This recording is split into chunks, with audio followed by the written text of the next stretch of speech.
जो मुक्ति गया जी नहीं दे सके। देखिए गया की महिमा कम नहीं है। गयासुर नाम का एक राक्षस था, वायु पुराण में प्रसंग आता है। ऐसा राक्षस था जो भगवान का बहुत बड़ा भक्त था। ऐसा नहीं कि सारे भक्तों ने भगवान को पाया है, कभी कभी दैत्यों ने भी भगवान को पाया है। तो गयासुर भगवान का बहुत बड़ा भक्त था, लेकिन देवता बहुत डरते थे। थोड़ा सा देवताओं का क्या है ना, डरपोक है। उनको लगता है स्वार्थी है, इंद्र स्वार्थी है। उनको लगता है ऐसा ना हमारा इंद्रासन चला जाए। आज भी जब हम पूजन करते हैं तो हमारे आचार्य जब संपूर्ण पूजा हो जाती है तो 3 बार आसन के नीचे जल छोड़ते हैं। इंद्राय नमः, वज्राय नमः, शक्राय नमः। क्यों? बोले जो भी कोई पूजा करता है, अगर आसन के नीचे हम जल छोड़ के प्रणाम नहीं करते हैं तो उस पूजा का फल इंद्र को प्राप्त हो जाता है। कोई यदि पूजा करने लग जाए तो इंद्र को डर लग जाता है, ऐसा तो नहीं कि ये इंद्रासन लेने के लिए आया है। तो देवताओं को डर लगा, भगवान के पास गए। अच्छा, उसी समय गयासुर ने ब्रह्मा जी की तपस्या करी, और ब्रह्मा जी की तपस्या करी तो ब्रह्मा जी ने कहा वरदान मांगो। तो गयासुर ने कहा कि आप हमें क्या दे सकते हैं, आप स्वयं हमसे मांग लीजिए। तो देवता उसी समय ब्रह्मा जी के पास पहुंच गए। अब अच्छा मौका है कि इसका वध कर दिया जाए। ठाकुर जी, ब्रह्मा जी इसके प्राण मांग लो।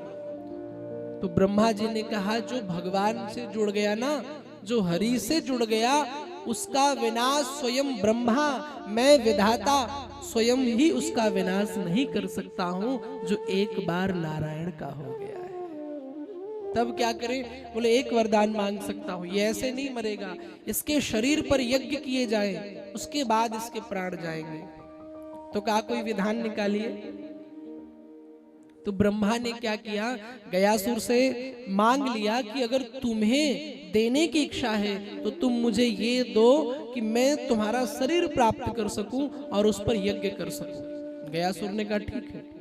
ये उसी गया तीर्थ की महिमा की बात चल रही जहां आप लोग जाते हैं तर्पण पिंडदान देने। गयासुर ने कहा ठीक है, शरीर दे दिया। अब यज्ञ करते करते हजारों वर्ष हो गए, पूर्णाहुति भी देने का समय आ गया, लेकिन गयासुर का तब भी कुछ नहीं बिगड़ा। अब सारे देवता भगवान के पास गए, चिंता हो गई सब देवताओं को। भगवान ने कहा चिंता मत करो। तब भगवान गयासुर के शरीर पर दोनों चरण रख करके प्रकट हुए, और जैसे चरण रखे गयासुर की मृत्यु होने लगी। भगवान ने कहा वरदान मांग लो, तुम्हें क्या चाहिए? बोले सरकार अगर देना ही चाहते हो, अब आपसे लूंगा क्योंकि मेरे स्टाफ है, आपसे लूंगा। अगर आप मुझे देना ही चाहते हैं तो एक वरदान यह दें कि आज के बाद ये शरीर मेरा तीर्थ बन जाए, और जो भी यहाँ पर तर्पण श्राद्ध कर्म करे उसके पितरों को तृप्ति मिल जाए, उसके पितर तृप्त हो जाए।